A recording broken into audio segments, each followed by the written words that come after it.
Smugglers take their secrets to the grave.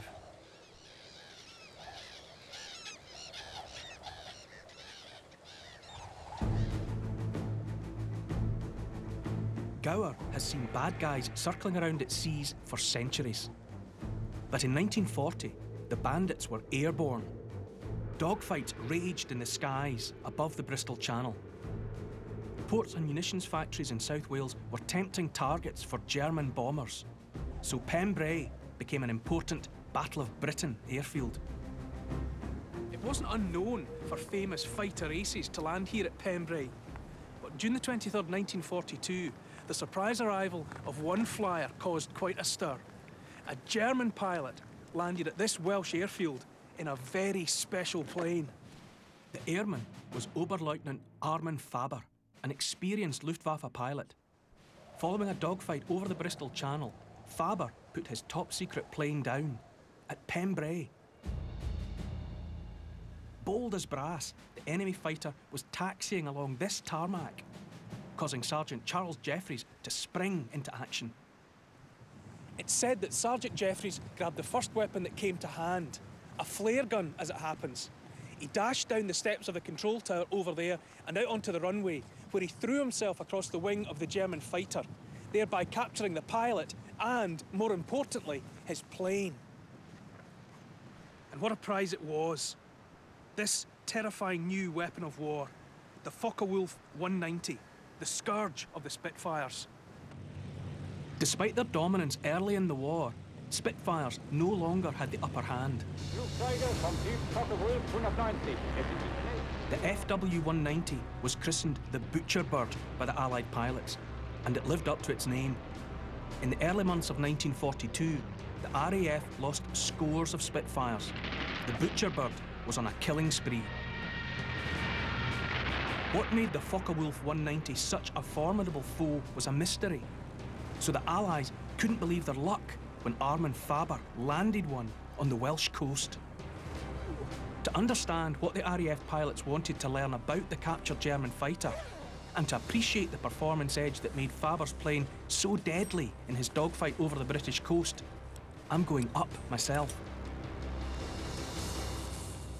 Is it looking safe, Chris? Is it looking safe? Hey, Neil, it's looking great, yeah.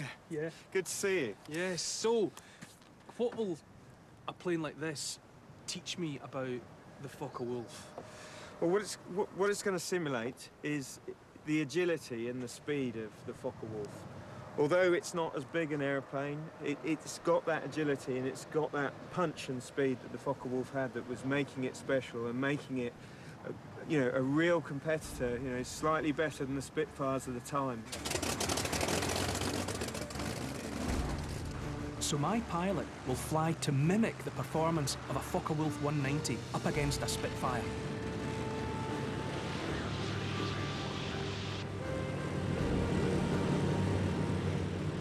For me, it's just a game. For airmen in the Second World War, it was a fight to the death. How are you feeling? I feel fine. Brilliant. Okay. Well, it's a combination of fine and terrified. My plane's manoeuvring like the FW-190, faster and better in a roll or dive compared to my opponent, flying like a Spitfire. We're in the Focke-Wulf and we're trying to shoot this guy down. Ooh. So here we go, we're going to pass down his right-hand side. Yeah. Oh, I can take him, mate, take him. This is the fly-through.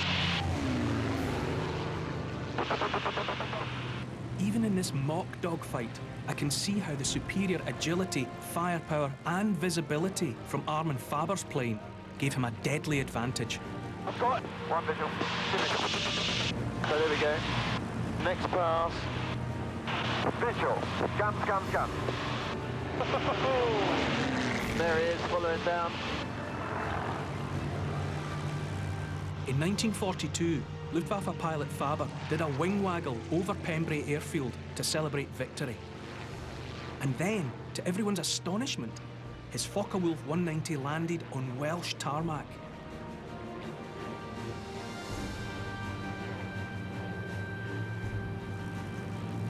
So why would an experienced German pilot gift his top-secret fighter plane to the Allies? There were theories that Armin Faber had switched sides. or that in the heat of battle he was disorientated and lost his bearings. In a dogfight over the English Channel, he'd shot down a Spitfire. Then, Faber drifted towards the Bristol Channel, downing another Spitfire. Confused by combat, thinking he was back over occupied France, Faber mistakenly landed at Pembray. Or so one theory goes. Time to draft in Peter Merton from the Imperial War Museum. How likely do you think it is that an experienced pilot would get lost under those circumstances? I have to suggest that an experienced Luftwaffe fighter pilot who is well used to doing sort of aerobatics and high-G manoeuvres in a dogfight would not become disorientated quite so quickly as perhaps you've experienced today. So as far as you're concerned, what really happened? He realised there was no chance of him backtracking and getting back across country and across the English Channel. There was an umbrella of Spitfires waiting to hack him out of the sky or forcing him lower and lower to the ground. But apart from that, he was short of fuel. So really, it was pure self-preservation? Yeah, most certainly. He decided that the only way he was going to survive was to pick the nearest aerodrome on UK territory and land. Fighter Command have captured a nice new specimen of Germany's latest fighter, the Focke-Wulf 190. The capture was... Armin Faber's plane was repainted in RAF colours and tested to destruction.